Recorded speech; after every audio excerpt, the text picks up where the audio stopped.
To every person on the planet, we finally have hope, real hope for our future. The sustainable network of the world is coming to feed your children, to clothe your poor, to change the world in a way that we have only dreamed of. We are making a public database right now where every person on the planet can post any need or want onto a global map. It's all about choice. So if your child's cold, let the world know.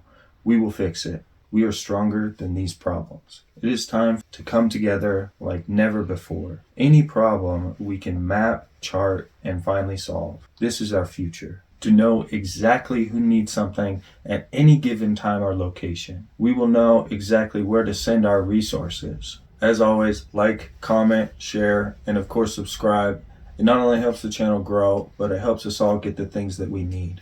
We have covered the past, present, and future of water, food, shelter, and healthcare, but today we're going to wrestle education. So with that, let's dive into our history, because there's no greater teacher.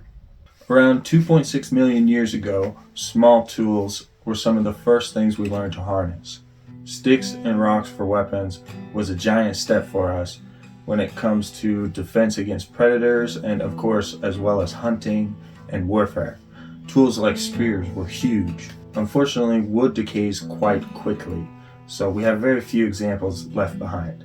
We discovered fire around 125,000 BCE. This obviously let us cook foods and stay warm, but a less known point was the development of our vocal cords. It's thought that singing, celebrating, and chanting to ward off predators would go deep into the night after discovering fire. This became more and more common, giving us the much needed practice.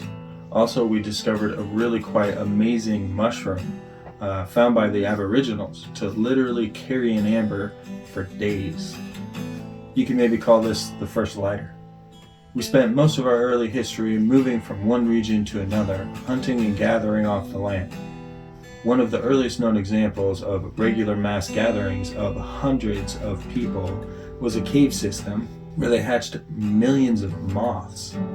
These people would gather every year and smoke them out and make moth paste to feed everyone. Big old bug paste. Pickens must have been slimy.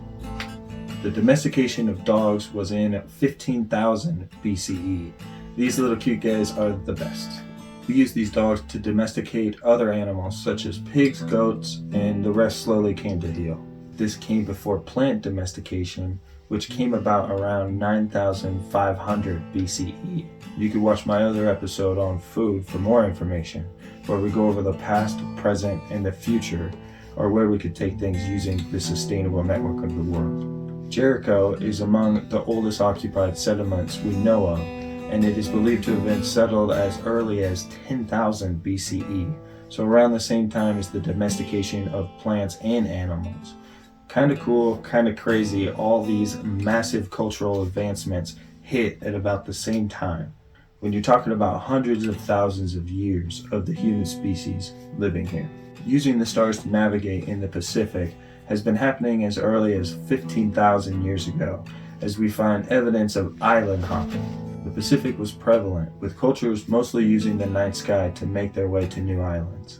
I just thought that was a really cool image. Sailing at night, calm waters, reflecting starlight back at you. There's a hot debate going on right now between historians, and it's whether culture settled down to grow food or to ferment beer. That's right. Some of the thought here is that hunting and gathering sustained us for hundreds of thousands of years and could be found naturally, but fermentation was a process. And to get a lot of people drunk, you had to get fermentation down to something repeatable, almost a scientific process. If you're ever in the mood for an interesting film, check out The Extraordinary Tale of William Buckley, the great untold story of Australia's Robinson Crusoe. I highly recommend it. Advertisers, this could be you. In this tale, you see a man lost in the wild, untamed Australia, full of Aboriginal tribes. He's found on the brink of starvation and was mistaken for a ghost of a dead family tribesman. His white skin actually made the locals almost revere him as a wise ancestor, and he lived as one of them for 32 years. His tale is full of accounts of war, murder, and their customs are super fascinating. You're almost transported back to the Stone Age. One thing you pick up is how important tools were to them, as some people would carry them around their entire lives, or even get buried with them. Sadly, some people also got killed for them. Tools were important. On the other side of the coin, we have a peaceful practice that I wanted to point out. I think it gets overlooked, and it's a first contact custom of trading goods. When two tribes ran into one another and they didn't want to fight or go to war, they would trade.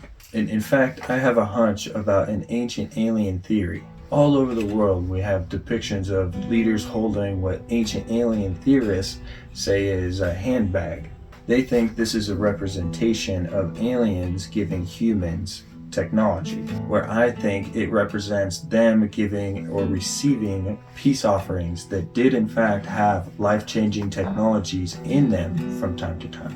The first written language we have is cuneiform in Sumerian, around 3000 BCE. We can actually read some of their clay tablets because a giant library, to us a treasure trove of information, was found. Fortunately, the library had burnt down and baked all the clay tablets. This is where we find the Epic of Gilgamesh, which is one of the more famous works we've recovered from our history. Now, a huge step in language came from the Greek alphabet because it was phonetic, meaning that each letter would make an individual sound. Interestingly, the Greek library in Alexandria would also burn down, and since they did not write on clay tablets, its information has been lost to us. For now. Don't count out time travel. If we went far enough back, we could decipher linear A, which was used by the Minoan civilization, which was succeeded by linear B, which was used by the Mycenaeans to write an early form of Greek. I'm speaking English, which is based on Greek. So there you go, full circle. Now let's talk about some of the great writers in history. First on the list, we have Homer. It's not like this guy was the first to write on Earth or anything, because by this time writing had been fairly commonplace and had been in practice for thousands of years. Even more so, Homer did not write himself. He spoke and others transcribed. It's even a mystery to whether or not Homer was just one man or many. He's known for writing about the lost city of Atlantis and the Trojan War. Both were thought to have been myths, but it turns out the Trojan War probably did take place, as they have actually found the city of Troy. This gives the story of Atlantis a little more credence. Herodotus, the father of history, or known by some, or most of us today, as the father of lies, and I tend to agree with that point of view because he told history through embellishment, believing that making history more interesting was actually doing us a favor. We like history to be accurate these days, so we leave fantasy to the science fiction writers. Now we have who I consider the father of truth, Thucydides. This man printed facts, was only interested in facts, and he hated how Herodotus exaggerated. Thucydides was one of the first historians to tell it like it was. That trusted person you go to tell it straight and true. He understood that having as little bias as possible was doing a great favor to future historians. The first classroom in Greece came about around the 5th century BCE, with children, excluding girls except for in Sparta surprisingly, learning art, science, math, music, politics, and Homer's works. Their classrooms were small, with one teacher with up to 20 boys. They were put into windowless rooms and would have to learn everything by heart. If they messed up, the punishments could be harsh, as schooling was expensive and a privilege. The elites would have private tutors much earlier before public schools were available. The very first schools ever recorded in history come from China around the 24th to 23rd century BCE, and public educational system came around the 16th century BCE. Some popular studies were literature, archery, and some schools would incorporate a religious aspect. Alright, this next one's big, grasping time. First off, we have always been able to count the days. That's easy enough. An important advancement came about when we noticed the seasons, or mainly the winter solstice, which we think was about 10,000 BCE, during the Stone Age. This would mark when the days would stop getting colder and shorter and would start becoming warmer and longer. The Egyptians were the first to divide the day up into actual segments using the sundial, but each hour would become shorter or longer throughout the year. The Romans had some say about our modern day calendar, as back when Julius Caesar and Augustus lived, they actually lost track of time in general. The empire was so corrupt from political infighting that they actually lost track of the time. When Caesar took power, one of the very first things he did was get the empire back on the right date. And in honor of him doing so, he declared the month of July be named after him, and later August would be named after his successor, Augustus. Seneca was a famous Stoic philosopher that served in Rome under the Emperor Nero. His life is extremely well known, and his relationship with the sometimes viewed tyrannical Nero is fascinating and horrifying, as you could see the struggle of a good man trying to change a bad man. He was his tutor and later advisor, which was a position that was forced upon him, and one that would ultimately lead to his forced suicide, which went terribly, by the way, as he cut his wrists, cut his legs, drank poison, and eventually had somebody drown him. I would call this murder, but history, I guess, doesn't. Marcus Aurelius was an emperor philosopher, and I highly recommend reading his works, which are basically just his diary notes meant for himself. He was just writing his thoughts, and if you want to be surprised at how you could relate to a 2,000-year-old emperor, check him out. Roads played a part in facilitating trade and technological advancements in general. They really sped up the rate of communication. Our ability to teach one another is what separates us from the rest of the animals. In ancient times, people sailed the waterways, almost using them as the highways, while traveling across land was extremely difficult, almost a nightmare. Until the invention of roads, that is. The pyramids were made by floating rocks down the river while sailing them up. They actually had channels that went right up to the pyramids to make it as easy as possible. The boat was used far before the wheel, and traveling on land mostly meant traveling down trails. Now, over time, these trails would obviously get wider and wider, turning into cart trails, and later they would get turned into roads. Good stable roads would first be built by empires, and the Persians, I would say, were one of the first to do it. They built something called the Royal Highway. Alexander would march on these to conquer the Persian Empire only a few hundred years later. So as roads allowed for the ease of trade and the spread of knowledge, they also brought war and destruction like many advancements. The ancient cultures of America didn't have roads per se, but they did have paved pathways and runners posted in manageable segments. They did not have horses, so this was their fastest form of communication, runners. Cortez and Pizarro would also use these paved paths to conquer the Aztec and Inca as well. Money was crazy fascinating to learn about because I've never really had any, but currency was actually an amazing invention and happened naturally all over the world. The reason I think it's so important to learn about is it's pretty much how our entire world operates today. Everything is about business. Every nation turns in budgets and they try to make a profit. So where did it come from? Well, we could find the answer in the Mediterranean, where we see barter as the main means of trade. We can see kings, pharaohs trading great sums of goods to other rulers. And this was pretty much straightforward and very much controlled. They would use giant weights to make sure that the deals were fair. As merchants gained even more power, we see trading and business open up to even the commoners. To make trade more reliable to more people, they made smaller and smaller weights. These would eventually become the coins that you see today. We actually find these weights in wrecked trading ships. It shows a history of power and trade being decentralized by its invention. Some rich merchants became more powerful and wealthy than even kings and pharaohs. Later, kings and queens would get the bright idea to use it as propaganda by printing their faces on it. The invention of paper would in its own right change the world like never before. It was first known to come about in China around the 1st century BCE and would be applied to tons of practices from record keeping, art, poetry, religious customs, and much more. Not that these weren't around before, they just experienced a boom because of it. They actually used to have runners with barrels full of information being transported from one spot to another.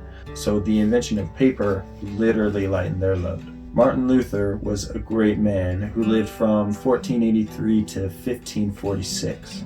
I really wanted to add his accomplishments to our list because sure, it was religiously focused, but the invention of the printing press came just about a few years earlier, in 1436.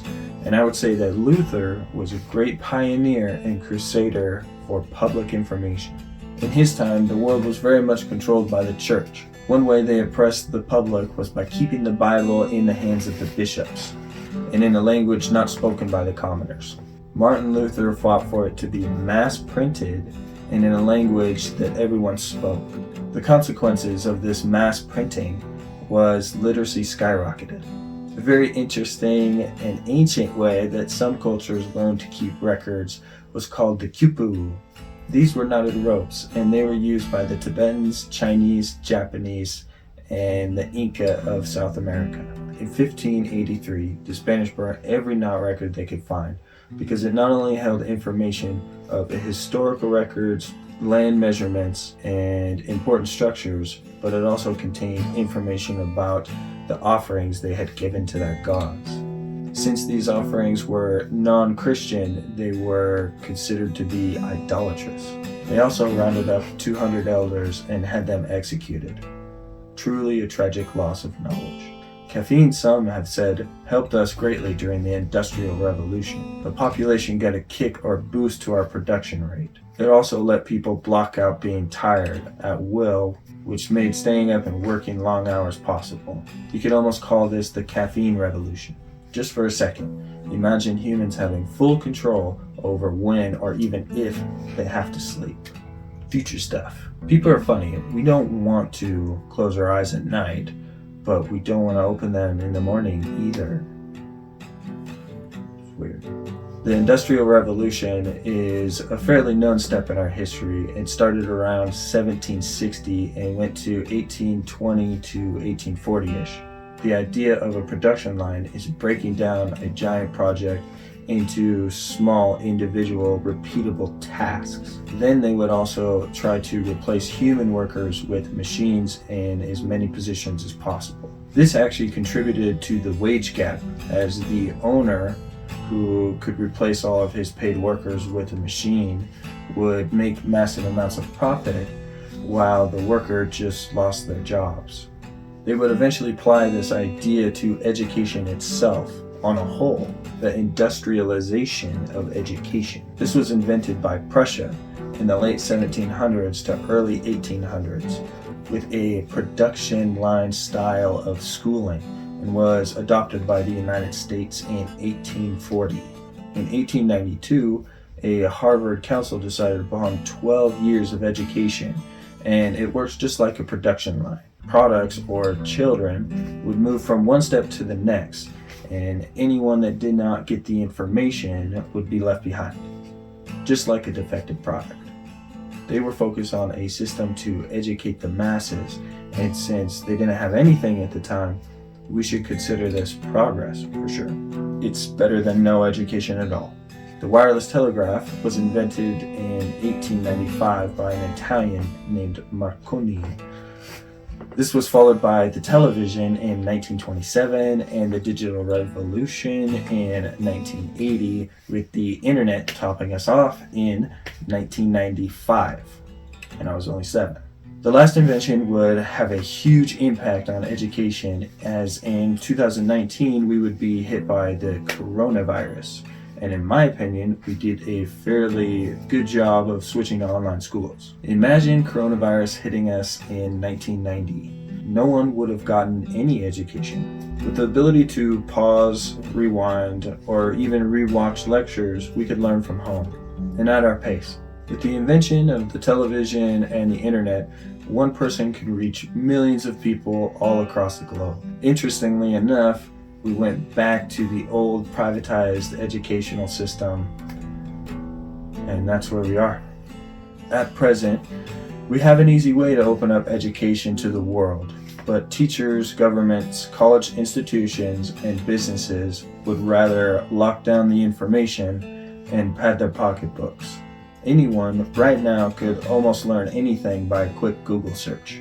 The knowledge has itself escaped to the public, but still the people have to go through their outdated production line industrialization style educational system because they want to make money and they want to produce an indebted workforce.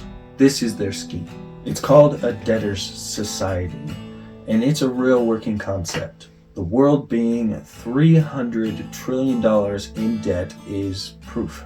Every country on the planet right now operates through the banking system and has for a very long time. Remember, we see the evolution of business and how it expanded across the globe. And at the time of me writing this, it has pretty much infected every aspect of our cultures from top to bottom. And with a society in debt, the only way to survive is to get a job within the system, supporting this cycle. This wouldn't be such a big deal unless we didn't have a better way to do it, which we do. We could stop playing this game of supply and demand, an unorganized monetary monster eating everything and everyone in its path, and we could use the sustainable network of the world. We could map and graph our needs and wants. Knowing the exact number of people who need something can't be underscored, because right now we do not know any of those numbers. We only guess. We have no clue where people are with certain needs. We have no clue where the people that have certain needs even are. We have no clue where the people that even have where the people that even certain needs even are. Okay, we have no clue where the people that have certain needs even are. We have no clue where the people that have certain needs even are.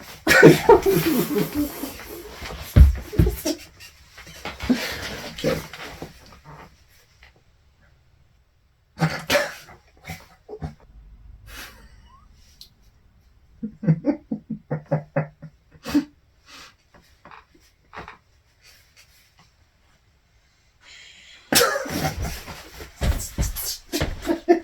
Good. Okay. We have no clue where the people that have certain needs even are. Well, we can now. The sustainable network of the world is the first step to understanding what our problems really even are. And the truth is, this is just the next step in using the technology we've created. Everything we need is already out there. We are moving to a world that uses the internet. The side effects of this is what we are experiencing. It's an old system trying to maintain control when it's outdated. It's the people with investments in old tech, old laws, and old systems holding on for dear life. To those people, I just want to let you know you're making it harder on yourselves and the rest of us. We have an amazing opportunity to advance humanity like never before, but we have to let go of our old forms of control. We have to let go of profiting off our own people. There's a giant point that I always want to bring up because I feel like important, powerful people need to hear it. You are costing yourself a lot of luxury, tech, and wealth by slowing any part of progress of humanity down. Even if you are making a huge profit yourself, it's not as much as we could all make together. Your greed is hurting yourself. The healthier and happier a population is, the faster we can make technological advancements. In the big picture, keeping people unhealthy, unhappy, letting our population fall is losing precious time, precious resources, precious riches. With more workers, we could simply accomplish more for everyone on the planet. Even if you lost out on owning a product and making a profit because something better was invented, you gained an invention, an amazing luxury, or even a cure to a disease that you might have or get. If you made an amazing medicine that helped but did not cure a deadly disease in today's society, That businessman would not want another business to come out with the cure. It would ruin his business, his wealth, and even his power. So they would do and invest everything they could to stop the cure from coming out, right? Don't put anything past evil people. If he doesn't have the disease, what does he profit from the cure coming out? Well, there's two important points here. And the first is the system is obviously flawed, right? I mean, right there, plain as day. It's an almost counter motive to progress and advancement that's inherent into our system of operation. We gotta fix this. And the second point is the argument that the cure, if released, could have saved millions of lives, millions of minds and workers, which would have otherwise been lost. Who knows what they could have created or problems they could have solved. The luxuries they could have made, right? The riches. All lost. If the wrong person died, we could have never have discovered something like flight or the automobile. This is what you lose by profiting off of others. All right, we're going to go over a few aspects of how the sustainable network of the world could directly affect education. But honestly, Snow will do incredible things that I can't even imagine. Remember, it's a public website, completely free. When a person posts a need, it instantly gets put onto a global map for all to see. I have no clue what kind of maps and needs or even wants the entire world would post. It's going to be something else for sure. That said, some obvious things that we would be able to see by mapping and graphing our needs involving education would be school supplies, what interests people have, who needs schooling in general, and where to build schools to help as many people as possible. Maybe how many teachers to students we have, understanding what needs are in certain locations could help guide people to learn relevant information and address those problems, to pick careers and even practice hobbies and recreation. I believe this program could do more amazing things than any one person could imagine. That you, the people, will come together to accomplish amazing projects that I could never even have dreamed of. We want to open up education to the world. And with things like Khan Academy, Zoom, and lecture TV series, the great signature courses, for example, we can move to online education if we want. We want to make education as available as possible, just like water, food, shelter, and healthcare, and much more. If volunteers want to come together to provide a solid free education to every person on the planet, who in their right minds would stop them? Only the people profiting off its privatization. Only the people that want to keep it in the hands of the few. Just like in the time of Martin Luther, right now we have millions of people ready to learn, still wanting to become doctors, police officers, and everything under the sun. We want more of all of them. Whatever it is, we want more. Do the rich want to get richer? Yeah, of course. And this is how we do it. How we all really gain more luxury goods, more freedom, more technology. We need to keep both options available to everyone. People should be able to start their own businesses or volunteer to help the common good. Money is an amazing tool, remember? And so is Snow. This program is built on choice, and that's the beauty of it. If we have people dying and no one wants to learn anything about medicine, or people only want to help for profit, we'll die. Or we won't. It's our choice. But I believe in humanity. I believe it's 51% good, only, maximum, 49% evil. So the good's gonna win. Now for a little sci-fi. I want you to imagine a person sitting in a classroom when they have a Neuraltech device. This technology will completely change how we learn and the rate at which we learn, and will actually be able to store data. The implications are astounding. Recording memories in real time, being able to play them back if you want. Using augmented reality, we could see a memory. We could communicate to one another instantly, not even needing to speak. Now here's where Snow comes in. Using technologies like this and the ones that we've been talking about, combined with the sustainable network of the world, you get a global hive mind, mapping and graphing its needs, and reacting and building monumental projects to fix those needs. This is how we really combine machine with humanity. I don't think you'll lose your individual self. I just think you're going to gain access to a public hub per se. The ability to send out a distress call, just like a swarm of hornets. Let's say an earthquake happens. How would snow help? Every person could, if connected to the internet, show where they were exactly and what they needed. A giant map would instantly be available for firefighting teams, police officers, first responders. It's a way to direct our focus. This is one of millions of ways that snow could help humanity. This is our future, and we're not going to get there if we keep privatizing knowledge and tech, if we keep secrets and information, education itself from one another. It hurts every last one of us. Stand with humanity. Stand with the future. Stand with snow, and we'll stand with you. All right, guys. With that, like, comment, share, and of course, subscribe. Not only helps the channel grow, but it helps us all get the things we want and need. LPJRG out.